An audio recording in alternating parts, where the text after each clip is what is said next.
ከጎኔ ሆነሽ እኔ እንዳይከፋኝ እንዳይደብረኝ ይህን ሀሳብ ስላመጣሽ ከልብ አመሰግናለሁ። ከዛ በተጨማሪ ግን እኔ ሆቴል መሆኑን እፈልገዋለሁ እኔ ለራሴ ማለት ነው። ትንሽ እረፍት ማድረግ ስለምፈልግ ማለት ነው። እንደዛ ሳይሆን እረፍት ማድረግ ከፈለግ ምንም ችግር የለውም። እኔ አልበጠብጥህም ገባክ? ግን ደግሞ አሁንም ቢሆን አንተ ሆቴል ስትሆን የምትረበሸውም ነገር አለ። እንደገና ደግሞ ትንሽ ትልቁ ይመጣብሃል። በቃ በአንተ ህይወት ላይ ጥልቅ ብለው የሚመጡ ሰዎች አሉና ቢያንስ እኔ ጋር ስትሆን ማንም ደፍሮ እዚህ ቤት ድረስ የሚመጣ የለም ገባክ? ምክንያቱም ቁልፍ እስካላገኙ ድረስ ማንም በሩን ከፍቶ አይገቡም። ስለዚህ ሰላምን የምታገኙ ከሆነ አንድ ክፍል ላይ ያለ እኔ እኮ ከአንተ ጋር እንትን አለለም ፈርታኝ ከሆነ ማለት ነው። እኔ እዛኛው ክፍል ላይ ተኛለሁ የራሴ ክፍል፣ እዚህ ደግሞ የእንግዳ ክፍል አለ። እሺ በለኝና ፈቃደኛ ሆነ ስማኝ አንዴ ቢያንስ ከምን አንጻር አይደለም እንደዚህ እያልኩሽ ያለው እኔ ብቻዬን መሆኑን በራሱ ፈልገዋለሁ እኛ አሁን ላይ። ስለዚህ ሆቴል ነው ማለት የምፈልገው።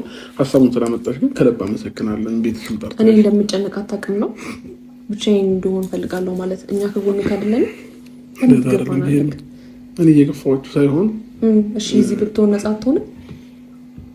እሺ ለምን ምን የማይመች ነገር አለ? አሁን ሆቴል ላይ ሩም ሆነ አለቀ። ሌላ ምን ልዩነት አለው?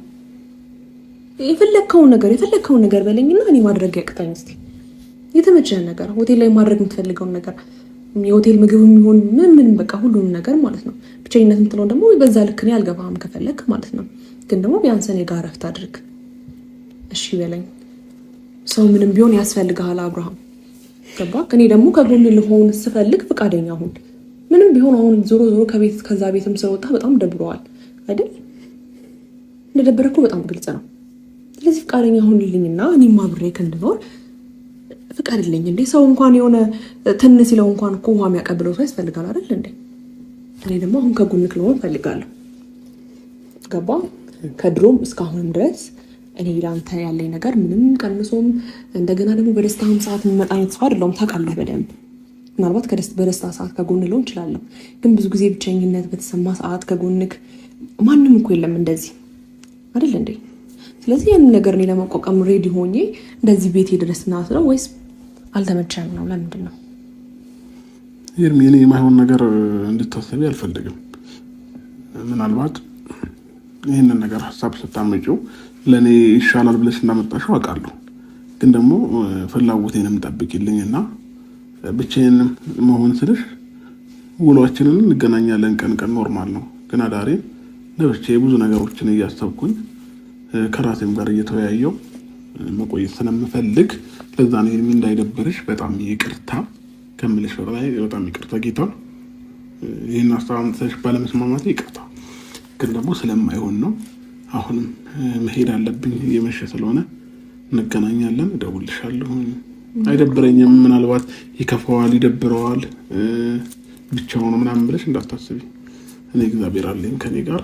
ምንም ነገር የምፈራም ምንም እንትን የሚለኝ የሚያስደብረኝም ነገር አይኖርም። ስለዚህ እንደዚህ አይነት ሀሳብ እንዳይሰማሽ እሺ። እየገፋኝ ነው ታውቀዋለህ። እሺ ምን ጎደለብህ? ጌታን እየገፋሽ ነው። ቢያንስ ላሳይክና ሰማይ ከዛ ክፍሉን ላሳየና ከፈለግ ሻወር ሽንት ቤቱ እንኳን ላይ ነው። ይገባኛል። ምንም ነገር ስለማልፈልግ ነው እንጂ በፈለግ ኖሮ አንቺ ሳትን በፊት ባለፈው ባለው ለመኝታ ቤት እኮ ገባሁኝ ብለሽ እንደነገርሽኝ ሰምቻለሁ። መተንም እንትን ያለን ጊዜ ነግረሽናል እኮ። ያን እኮ ከቤት አልወጣም። አሁን ደግሞ ከቤት ወጣል። አሁን ደግሞ ብቻኝነት እየመረጥክን ያለው ያው ሆቴል ላይ ማንም እኮ ዞሮ አያይቅም። ስለዚህ እኔ እንገናኛለን። ችግር የለውም። እሺ በይ። እኔ የሚያለ ፍላጎት እዚህ ሆነ እንቺንም ማስደብርሻለሁ። ከዛ ሁሉ ለምን ከኔ ጋር መኖር ይከብዳል? እኔ ስለማልፈልግ ነው። አሁን ላይ ቁርስ እንሰራልሃለሁ፣ ምሳ እንሰራልሃለሁ፣ ከዛ በኋላ ቡና ማፈላለሃለሁ፣ የፈለከውን ነገር አድርግልሃለሁ። ጭንቅላት ነፃ እንዲሆን ጌታ። ምንም አልፈልግም። ሄድ። በጣም አመሰግናለሁ። እንገናኛለን። መልካም አዳር ይሁንልሽ። እሺ ቆይ ቡና ላፍላ። ቢያንስ ትንሽ አትቆይ? አይደለም መሄድ አለብኝ። አንደኛ ሆቴሉም አንዳንድ ነገሮች ቼክ ማድረግ አለብኝ። ስለዚህ ሌላ ቀን እንገናኛለን።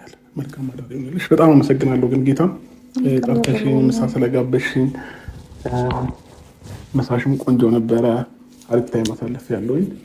ደህና ሁኚልኝ። ግን ቅር ብሎኛል። ለምን ቅርብሽ? ቅርማ እንዲልሽ አልፈልግም። እሺ የት ነው የምታርፈው? የት ነው የምታርፈው? እሱን እነግርሻለሁ። አልተባለ እሺ አሳውቀኝ። እመጣለሁ። እዛ እመጣለሁ ማለቴ እዛ አጠገብክ ያለው ክፍል ላይ እከራየዋለሁ። ኧረ ስነ ስርዓት የለኝም እንዴ! እና ማን አለ ከማጋነክሽ ታዲያ እንዴ? ማን አለ ከጎንክ? ኧረ ችግር የለም። እና ቤል መደውልላቸዋለሁ ይመጣሉ። ወራውካ ጌታ ምንም እንዳታስቢ ወልክ እንዳትጨናነቂ ደውልልሻለሁ። እንዴ ህፃን ልጅ አረሽ እንዴ ምን ሆነሻል? እኔ አይደለም ሆቴል ምናምን ጎዳና ላይ መኖር እችላለሁ። ችግር የለብኝም። ከማንም ሰው ጋር ተስማምቼ መኖር የምችል አይነት ሰው ነኝ። እና ደግሞ ከፍታንም ዝቅታንም ሁሉንም ነገሮች ስላየኋቸው ለኔ አዲስ አይሆንብኝም የትኛውም ነገር ማለት ነው። የትኛውንም አዲስ ነገር አዳፕት አድርጌ መኖር የምችል አይነት ሰው ነኝ። እንዴ ምን ሆነሻል? የሰው ልጅ እኮ ወደ ላይ ይወጣል ይወርዳል። ከፍታ እንዳለ ሁሉ ዝቅታም አለ እኮ። ቤቴ ቢሆን እኮ ችግር የለውም። ግን ምንም ቢሆን ምንም ቢሆን እንደ ቤት ካሁን ደግሞ ቸኮልክብኝ። ቢያንስ ቡና እስካፈላ ጠብቀኝ። ሌላ ቀን እንመጣለን። መቼ? ሌላ ቀን እንመጣለን እነግርሻለሁ። እሱ ቅር እያለኝ ነው እንዴ በዚህ ልክ ጨከንክብኝ። አብርሃም ጥላኝ ሄድክ እኮ